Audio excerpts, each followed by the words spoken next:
One night before Christmas, and all through the house, not a halfling was stirring, not even to grouse. The gnome hats were hung by the chimney with care, with ease, and Saint Nick would fill them with gifts, else we'd break his knees. All 10 gnomes were nestled snug in their beds, with silver any visions dancing through their heads. With new gnome Don Mappin and gnome Patrick back, Phil had the night's fiasco with the other games stacked. Then out on the lawn there arose such a clatter. I sprang from my hammock to see who was about to get splattered. Off to the window I ran in a dash, tore open the shutters and threw up the sash.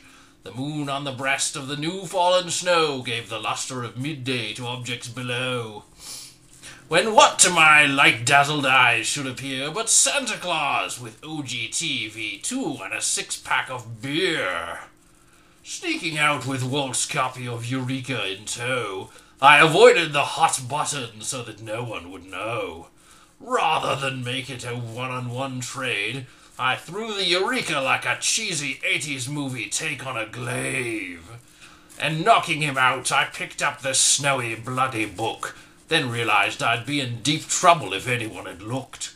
Having sidestepped the danger with a shameless plug, upon my canvas-pocketed kilt I felt a strange tug.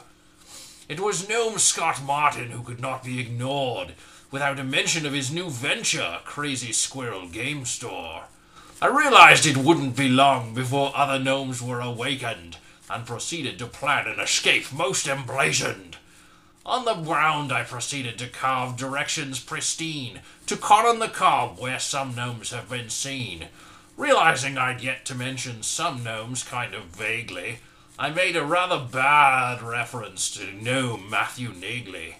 Seeing the pain that my wordsmithing was causing, I hid in Troy's crockpot to avoid angry fans gnome-tossing.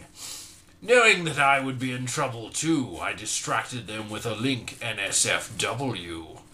Having distracted and enraged them only further, I knew of only one option to quiet their furor. I slipped into the room of sleeping Chief Gnome Ralia. With furious fans nipping close to my heels, I noticed a jar marked Medical Salvia. Lighting it on fire, I grabbed my handy gnomish gas mask from the pocket of my kilt where I keep my Jameson flask.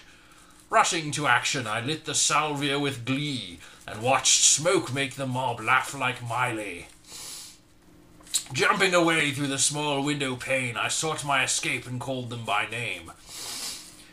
With well-practiced word I summoned away and called forth my getaway steampunk sleigh. Come Gygax, come Laws, come Arneson, come Tweet, on Hickman and Jackson and Wyatt and Cook, and many other people who have written role-playing books.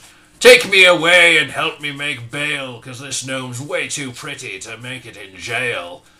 And I finally exclaimed when I was well out of sight, Happy Gnomemas to all! I know this was not right.